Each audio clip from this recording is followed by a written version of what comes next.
can't do it.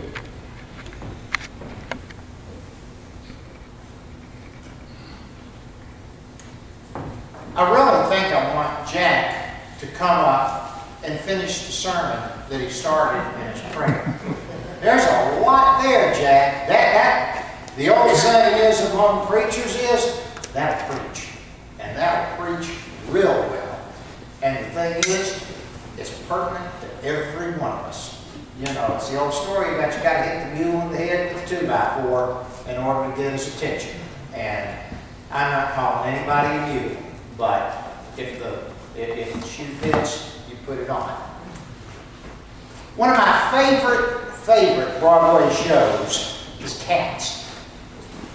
And it's odd that I would like Cats because Cats is a little bit dark. I don't like happy shows. I like race guys who are going to clear up, put on a happy face, and I want to walk out and I want to be entertained. But Cats is a cool show. And to me, the best song from it is a song that I suspect every one of you all know. If not the words to, you would recognize it, Memories. Memories. From the corners of my mind, pretty watercolor memories of the way we were. Every one of us sitting in this room has memories. Now, I don't remember some of the things I used to. And some of the things I remember are a little bit cloudy now. I remember me when I weighed 158 pounds and wore a 36-inch waist pair of pants. But that was a long time ago. And it begins to blur in my vision. But we all, always, have been blessed with a good long life. Therefore, we're blessed with memories. And how we use those memories from years ago to the present is an important thing in how we live our lives today. Those memories can't be something that's stagnant and dead, but those memories need to be something that still has life, that still has breath, that still moves. Think of the people that have been in this church over your lifetime that you remember so well and that you still carry in your heart and in your mind. Or think of people from years gone by, not in your church, that lived 2 doors down from you, that you shared so much with. Those memories somehow or other keep us going. And the wonderful thing is, when Christ calls us home, there are going to be folks that remember us. And that's pretty cool. That when we're gone, people are going to remember us and who we are. For the last 18 months, Ann and I have been fixing up where I grew up over on Linden and had it on the market. Same house where Amy knows that that's where Rosie and Nana lived. And there are memories there. Amy, where are you? There she is, up in the corner. You know, there are memories there that I walk in that house and I can just feel things from my past. The first Sunday I told you I walked in this church, I feel things from when I was a Cub Scout and a Boy Scout. And the memories are just everywhere, and they're educating me today. They're telling me the folks that were there back then have expectations for now. And I have to listen, and we need to listen to some of those memories that pop up in our heads from time to time. And there are different triggers for memories. I think we all know that. One of the biggest triggers is aroma. How many of y'all remember the Sears store over on Crosstown? Anybody remember and know what it smelled like? Popcorn. You walked in that store and there was this pervading aroma of popcorn. And I could drive by there now and see that asbestos-laden carcass, but I still smell the popcorn. When I go into my mother's house, I can smell the food cooking. Taste is another trigger. And I can taste my mother's blackberry cobbler. Oh, to be able to eat some of the blackberry cobbler. I can taste, and you can taste, special dishes from your home and where you were. The favorites of your childhood. And when we think about those things, the memories that we have 99 times out of 100 elicit a slow, deep smile on our face. And a warmth, because those are happy things that we remember. Linda Fine is an Oriental lady, and in 1988 she told a story at the Smithsonian Institute. And it was about memory and how memory relates to our scripture today. And we've been going along for the last 2 weeks. Today's the 3rd week. Next week is the 4th week. With Jesus being, I am what? The bread of life. Well, Linda Fine tells about a mountain in China many, many years ago. Inland China. A great mountain. A huge mountain. A mysterious mountain. A mountain that 1/3 of the way up, the mist enshrouded, and for only about 10 or 12 days a year did you ever see the entire mountain. What you saw was the lower third and then the mist that covered it up all the way to the top. 10 years ago, Ann and I were fortunate enough to visit China. Then again, 8 years ago, we went back because I fell in love with the Orient. And we visited a place called Fengdu. And Fengdu was a mountain and a village just exactly like what the story Linda Fine is telling. Fengdu sits at the foot of the mountain, and the mountain also is Fengdu, and you can only see 1/3 of the way up. And it's a very mysterious looking place.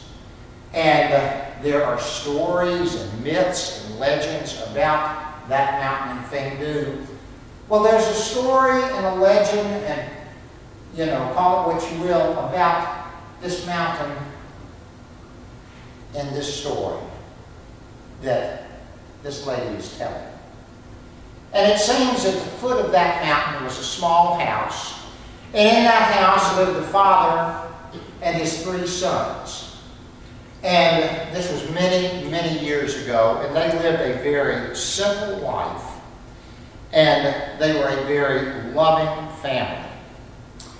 And the father noticed from time to time that the mountain had become famous.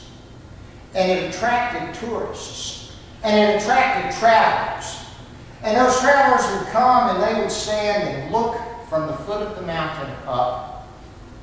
And they would buy supplies at the stores. And they would begin their journey up the mountain. And for a number of years, the father watched this. And never once did any of those travelers come back down. They stayed up there. And as the sons grew older, they heard from other village people about the wonders of that mountain. And that at the top of the mountain was gold. And at the top of the mountain was silver. And at the top of the mountain was precious gems and all of the things things that we as humans could possibly want. The Father heard them talk, and He warned them. He said, boys, that mountain is not yours to climb. That mountain is forbidden. You do not need to go above where the mist begins. Stay where you're comfortable. Stay where you know what's going on. And that was like waving a red flag in front of those young boys. Just like it would be like waving a red flag probably in front of us when we were young. You can't do that, Deborah. Ha! Watch me. You can't do it, Richard. Ha! Watch me. And those boys, they figured their daddy didn't know what he was talking about. So, off they went. And they climbed, and they climbed. And as they climbed up the mountain, over on one side of the path was an old, very crippled up, very bent over beggar. And they walked to one side. And they kept talking to each other. And they averted his eyes. And they just walked right past him. They ignored him. They left him alone. They said nothing to him. And one by one, those boys disappeared up the mountain. And as they disappeared, one entered into this great, huge, beckoning mansion that was full of rich, sumptuous food.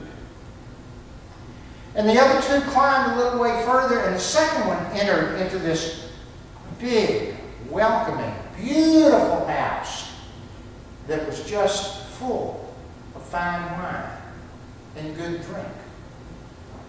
And the third kept going a little way further, and finally he went into a house of the same caliber as the first two, and it was a house of gambling. A house that offered quick riches. A house that offered instant gratification. And they all disappeared into these houses of what the world was offering.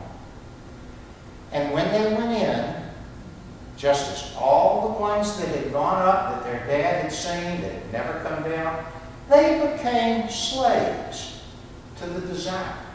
They became slaves to the quest for gratification. And each one of them forgot his home. Each one of them forgot the simple life at the foot of the mountain. The simple life where they were loved. Well, the father, like any father, was heartsick. He missed his sons terribly. He missed them in the worst way. And he said to himself, and he said to his friends, danger aside, I must find my sons and bring them home. So he climbed the mountain. And sure enough, you know what he found? He found that the rocks were solid gold. He found that the streets were paved with silver. But he hardly noticed, and it made no difference to him, because he had one desire, and one desire only, and that was to reach his sons and to help them remember, to stir their memory so that they could recall the life of love that once they knew. Sadly, he failed to find it. He looked diligently. He looked diligently. And brokenhearted, he began to make his way back down the mountain. And as he came down, he noticed the beggar. He had been so caught up on his trek up and so intent on finding his sons, he had not seen the beggar. But on the way down, there was the beggar sitting by the side of the road that his sons had ignored and that he had not seen. And he went over to the beggar and he told him his story. And he says, "What do you think I can do? What can I do? And the beggar looked at him and he said,